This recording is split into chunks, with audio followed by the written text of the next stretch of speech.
Repent बहुत जरूरी है। अगर आप रिपेंट नहीं करने वाले, अभी भी आप पागलपन में घूम रहे हैं। आपका स्पिरिचुअल मस्तिष्क, स्पिरिचुअल दिमाग आपका ठीक नहीं है। आपको चेकअप की जरूरत है। आप अभी भी सही रास्ते में नहीं हो। वो फरीसी लोग कहते थे हम तो आराधनालय में बैठ के खुदा का प्रचार करते हैं। शारीरिक तौर से वो बैठे हैं, लेकिन स्पिरिचुअल तौर से वो अभी भी पागल थे। रिपेंट करना बहुत जरूरी है। अगर आप रिपेंट नहीं करते हो तो आप अपनी लाइफ में वो सब कुछ खो दोगे जो आपने पाया है, क्योंकि आप धीरे धीरे धीरे धीरे सिदकिया राजा की तरह अपने ऊपर विपत्तियों को बुला रहे हैं। सिदकिया सोचता था वो सब कुछ ठीक है, मैं राजा हूं, तो मैं राजगद्दी में बैठा, तो वो उसके पास नबी आते थे, झूठे नबी आते थे उसको खुश कर दे, क्योंकि वो चाहते थे कि उनको कुछ पैसे मिलेंगे। वो उसको बात बोल के जाते और राजा वो मान लेता था। हालेलुया। राजा सोचता हूं कोई बात नहीं, 1 साल का अकाल ही तो है, फिर क्या होगा। लेकिन जब यिर्मयाह जैसे भविष्यवक्ता उसके पास आते थे तो उसको डिस्कंफर्ट कर देते थे, क्योंकि वो आते ही कहते तुमने ये गलत किया, इसको ठीक करो। तुमने मन नहीं फिराया अभी तक, इसलिए अकाल आया। तुमने मन नहीं फिराया अभी तक, इसलिए तुम्हारे ऊपर ये विपत्ति आई है। वो यिर्मयाह की बात नहीं सुनते थे, लेकिन झूठे नबियों के साथ उनका रिश्ता स्ट्रॉन्ग था। जब जब आप फेक रिपेंट करते हो, तब तब आप फेक लोगों की संगति में चले जाते हो। ये मैंने कल आपको बात बताई। आप अभी भी डुप्लीकेट क्रिश्चियन, आप अभी भी डुप्लीकेट मसीह बने बैठे हैं, क्योंकि रियल रिपेंट आपको रियल ब्लेसिंग्स की तरफ लेके जाए। रियल रिपेंट आपके लिए परमेश्वर की अनुग्रह को, उसकी करुणा को आपके ऊपर लेकर आएगा। कल जैसे सिदकिया की हमने कहानी पढ़ी, आज बाइबल खोलते हैं हम दूसरा इतिहास, उसका 33वां अध्याय, उसकी पहली आयत से लेकर 10वीं आयत तक पढ़ी। मनशशे राजा, जो कि इज़राइल का 14th राजा बना। अब होता क्या है, हिजकिय्याह का बेटा जब राज करने को होता है, तो यहाँ पर मनशशे अपनी 12 साल की उम्र में यह राजा बन जाता है। मेरी बात ध्यान से सुनिए। अगर पिता का रिपेंट अच्छा होगा, अगर पिता का मन फिराव अच्छा होगा, तो बेटे की उम्र कितनी है मायने नहीं रखती, वो तब भी राजा बन सकता है। 12 साल मात्र उसकी उम्र थी। 12 साल की उम्र में वो राजा बना, क्योंकि हिजकिय्याह परमेश्वर के सामने अच्छा था, क्योंकि हिजकिय्याह परमेश्वर के सामने अपने घुटनों को टेकता था और उसने प्रार्थना के द्वारा 15 साल अपनी एज बढ़ाई। कुछ लोग माँ बाप सोचते हैं कि बच्चे अच्छे हो जाएं, हमारा जीवन जैसे मर्जी चले, कोई मायने नहीं रखता। बच्चे बढ़िया हो जाए कोई दिक्कत नहीं है, बस बच्चे तरक्की कर ले, हमें क्या चाहिए। ये आपका बहुत बड़ा, आप झूठ में जी रहे हो, आप अपने आप को बहुत बड़े धोखे में रख रहे हो। आपका मन फिराव तय करेगा कि आपके बच्चे किस स्थिति में जाने चाहिए। दाऊद, तूने जब तक मन फिराव किया, तू राजगद्दी पर रहा, तू खुश रहता था, तू आनंद में रहता था, लेकिन जब तूने पाप किया, तेरा ही बेटा अबशलोम अब तुझे मारने के लिए दौड़ा चला होता। अबशलोम ने तलवार उठाई और अपने पिता को घात करने के लिए जाता। शायद आपका बेटा आपको घात ना करे 10 साल बाद, 15 साल बाद, पर क्या आपको खुशी होगी अगर आपका बेटा आपको बुलाना ही छोड़ दे? क्या आपको खुशी होगी कि आपका बेटा बाहर से पुलिस थाने से एक कंप्लेंट लेकर आ रहा है कि आपके बेटे ने ये किया है जी, चलो अंदर? क्या वो एक मृत्यु से कम है? शर्मिंदगी मृत्यु से भी ऊपर लगती है कभी कभार। बंदा सोचता फाल है के मर जू, बंदा सोचता बस जाके डूब के मर जू गई, मेरे बेटे ने इतना गंदा काम किया। मेरी बेटी ने इतना गंदा काम किया, मैं हत्या कर लूं अपनी, मैं आत्महत्या कर लूं। जब मन फिराओ, लूका 13 का दिन, जब मन फिराओ ढंग से नहीं होगा, आप विनाश को अपनी ओर बुलाते हैं। सिदकिय्याह राजा, मैंने आपको कल पढ़ाया, उसने वो सारी बेवकूफियां की राजा होते हुए, जबकि राजा एक बात समझना आप, बीच में एक बहुत बड़ी तकलीफ आ जाती है, वो है जिसको हम इंग्लिश में कहते हैं मनी, हिंदी में कहते हैं दौलत, पैसा। जब सिदकिय्याह को लगा कि मैं बहुत अमीर हूं, मैं बड़ा पैसे वाला हूं, तो उसने वो सारी बुराई की जड़ों को अपने पास बुला लिया, क्योंकि पैसा हर एक बुराई की, पैसा हर एक बुराई की। समझो इस बात को, पैसा मुख्य नहीं है पूरे जीवन में। मुख्य क्या है? सही मन फिराव से परमेश्वर की ओर जाना और तसल्ली में रहना, शांति में रहना। मैंने कल बताया, कुछ लोग सोचते हैं ओ इससे बुरा क्या होगा, 10 साल से पैसा ही नहीं कमा रहा, इससे बुरा हो क्या सकता है मेरे साथ, और मेरा बेटा फेल हो गया, और इससे बुरा क्या होगा, ये तो लास्ट है ना, इससे तो बुरा कुछ हो नहीं सकता, मेरे पे पैसे नहीं है तो इससे बुरा क्या होगा। लोगों ने एक माइंडसेट तय कर लिया है कि जब जब उनके पास ऊपर एक बड़ी विपत्ति आ जाती है, उन्होंने मन नहीं फिराना, उन्होंने दिखावट करनी है कि हम खुश हैं। 38 साल का वो मनुष्य जो पानी के पास खड़ा रहता था, यीशु ने उससे पूछा क्या हो गया, तू क्यों नहीं जाता पानी के अंदर? वो कहता मुझे कोई ले जाने वाला नहीं है यीशु, मुझे कोई पानी में ले जाने वाला नहीं है। 38 साल से क्या उसने कोई यारी दोस्ती, कोई दोस्त नहीं बनाए होंगे, कोई रिश्तेदार नहीं होगा उसका कोई। आज तो आप से आम व्यक्ति के 100 रिश्तेदार निकल जाते हैं, कभी शादी रखवा के देखे हो कितने इकट्ठे हो जाते हैं, पर उस व्यक्ति का एक भी नहीं था। क्या उससे बुरा कुछ हो सकता है उसके साथ? बाइबल में लिखी स्टोरी है, क्या उससे बुरा कोई हो सकता है उसके साथ? नहीं। मुझे लगता है इससे बुरा कुछ हो नहीं सकता। जब आपको सारे छोड़ देते हैं, क्या उससे बुरा कुछ हो सकता है? नहीं हो सकता। लेकिन फिर भी यीशु ने कहा अगर पाप करेगा ना तो इससे भी बुरा होगा।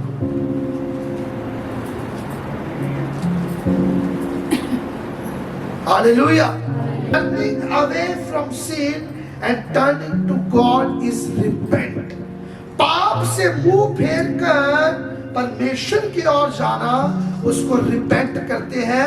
पाप से मुंह फेर कर बाद में दिखावट करनी, बाद में ये प्रिटेंड करना कि मैं बहुत बड़ा विश्वासी हूँ, मैं चर्च में आने वाला विश्वासी हूँ, मैं ये करने वाला विश्वासी हूँ, मैं वो करने वाला विश्वासी हूँ, और परमेश्वर की तरफ कभी मुंह फेर कर गई। परमेश्वर को गुस्सा इसी बात का था सिदकिय्याह से कि मैं तेरी गलतियां कितनी बारी माफ करूं। मैंने तुझे राजगद्दी पर बिठाया, मैंने तुझे शांति दी, मैंने तुझे तसल्ली दी, मैंने तुझे राजपाट दिया, मैंने तुझे दुनिया की हर एक अच्छी चीज दी, लेकिन तू फिर भी रिपेंट नहीं करता, तो फिर भी मन नहीं फिराता,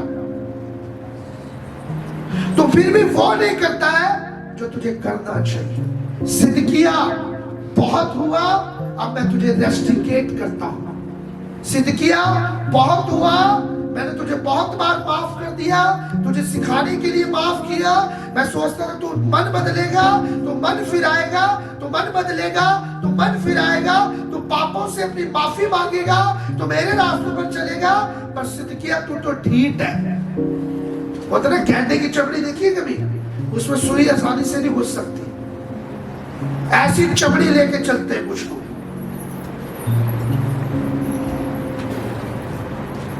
पिता अगर गलत काम करेगा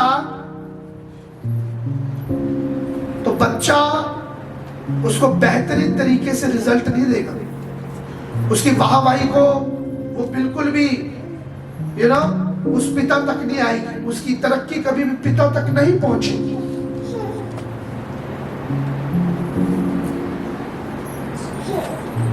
मन फिराना, पापों से मुंह फेरना है। ये बोलना है पाप को, पाप मैं पागल था, मैं पागलपन में था जो तेरा सहारा लेता था, आज से मैं पाप नहीं करूंगा, आज से मैं परमेश्वर की ओर मुड़ूंगा। परमेश्वर की ओर मुड़ना मतलब स्वर्ग के रास्तों पर चलना। परमेश्वर की ओर मुड़ना मतलब स्वर्ग निकट और आ जाता है, स्वर्ग आपके पास आ जाता है। स्वर्ग का राज्य निकट का मतलब है आपको स्वर्ग के राज्य के निकट जाना है। जितना आप पाप से दूरी बनाओगे उतना आप स्वर्ग के राज्य के निकट जाओगे। और मैंने कल आपको बताया कि स्वर्ग का राज्य चौड़ा नहीं है, उसका रास्ता चौड़ा नहीं है, उसका रास्ता पतला है, सकरा है, लेकिन उन रास्तों में उत्तम पदार्थ मिलते हैं, उस रास्तों में उत्तम चीजें मिलती है। परमेश्वर ने इस दुनिया को बदलने के लिए कोई ऐसी दवाई नहीं दी है, केवल उसने एक बात बोली है, मन फिराओ। पूरी बाइबल मन फिराव के ऊपर आधारित है। पूरी बाइबल ये बताती है कि जो मन फिराएगा वही यीशु के दिन को देखेगा, जो मन फिराएगा वही यीशु को आते हुए देखेगा, जो मन फिराएगा वही स्वर्ग की हर एक अच्छी चीजों का हकदार होगा। आपको छोटी से छोटी बात पे मन फिराना, आपको छोटी से छोटी चीज पे मन फिराना। ये मनशेशे 12 साल में राजा बना और 55 साल तक इसने राज किया। 55 इयर्स तक इसने राज किया, यहोवा ने इसको राज्य दिया। आज परमेश्वर ने आपको जिंदगी दी है, आपकी जिंदगी का राजा आपको बनाया है, आपकी जिंदगी पर आपको राज अधिकारी ठहराया है, तो आप पाप करके इसको खराब ना करें। ये मत सोचे मैं कल सुधरूंगा, ये मत सोचे मैं परसों सुधरूंगा, ये मत सोचे कि इससे बुरा क्या होगा, ये मत सोचे मैंने वो छोटा पाप किया था उसकी सजा मुझे ये मिली है तो इससे बुरा क्या होगा, मैं और पाप करूंगा। तब यीशु मसीह ने कई जगह पर इस बातों को बोला, तो चंगा हो गया है, अब तो पाप मत करना, क्योंकि पाप आपको स्वर्ग के राज्य से हटा देगा, पाप आपको स्वर्ग के राज्य से दूर ले जाएगा, पाप आपको स्वर्ग के राज्य से निकाल कर किसी दूसरे राज्य में फेंक देगा। आप धरती पर भी दुख भोगोगे, आप नरक में भी दुख भोगोगे। वो सारे काम मनशेशे ने किए जिससे यहोवा अप्रसन्न होता है। छठी आयत जब आप ध्यान से पढ़ते हैं, मनशेशे ने वो हर एक नहीं तो न्योता दे दिया था उसने अपने विनाश का, क्योंकि वो अपने ही पुत्रों को होम बलि करके चढ़ाता था, एज अ ऑफरिंग करके चढ़ाता था। ये हिजकिय्याह का पुत्र है। जब आप यिर्मयाह उसका 15 का 4 पढ़ते हैं तो बताया पहले कि ये जो विनाश होगा ये मनशेशे के कारण होगा, हिजकिय्याह के पुत्र के कारण होगा। ये बात मनशेशे के लिए नहीं है सिर्फ, ये बात हमारे लिए भी है। अगर एक पिता एक माता सही मन फिराव में नहीं है, आप अपने ही बच्चों को ऑफरिंग करके चढ़ा रहे हैं उस पाप में जो पाप माता पिता कर रहे हैं। हालेलुया।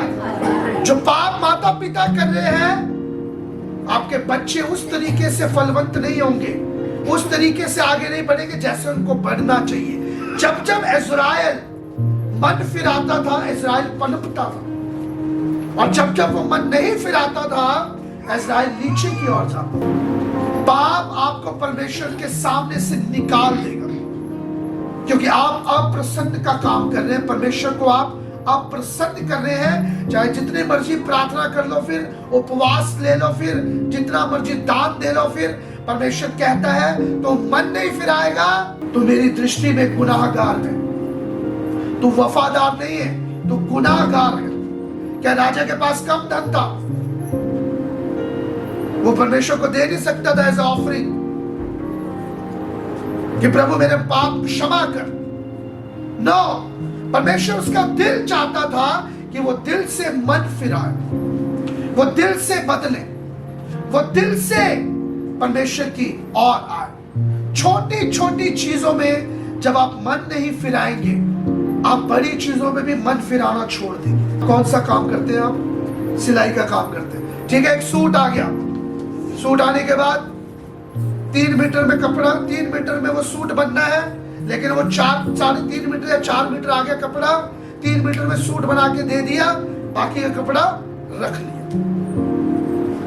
ये गलत है, ऐसा करते नहीं। मैं बता रहा हूं आपको, अगर आपके प्रोफेशन में आप छोटी छोटी चीजों में भी अगर ईमानदार नहीं होगे, आप मन नहीं फिरा रहे।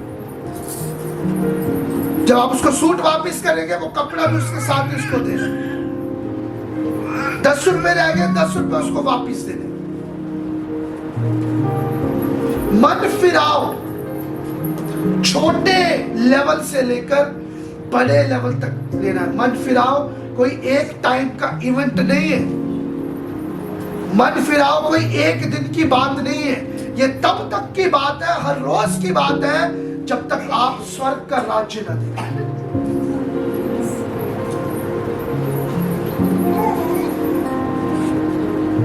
समझ रहे मेरी बात? आप अपने बच्चों के लिए श्राप ना बोएं, आप अपने बच्चों के लिए मन फिराओ कर कर उनके लिए आशीषें बोना शुरू कर दो। कुछ लोग बुद्धिमत्ता में इतने अव्वल समझते अपने आप को, और जो परमेश्वर करता है, जो भगवान करता है, सब अच्छा ही करता है। जो परमेश्वर भगवान करता है सब ठीक ही करता है। ये बड़े शातिर लोग होते हैं, अपने पापों को इस तरीके से छुपाते हैं, ये इतने शातिर होते हैं, ये पवित्रता का नाटक इतना बढ़िया कर लेते हैं कि पूछो मत, बहुत जबरदस्त। परमेश्वर सब कुछ भला करता है उन्हीं के लिए जो उसके प्लान में चलते हैं, जो उसके प्लान में फिट बैठे हैं, जो उनके प्लान में, जो परमेश्वर के मन फिराव में ध्यान लगाकर चल रहे हैं।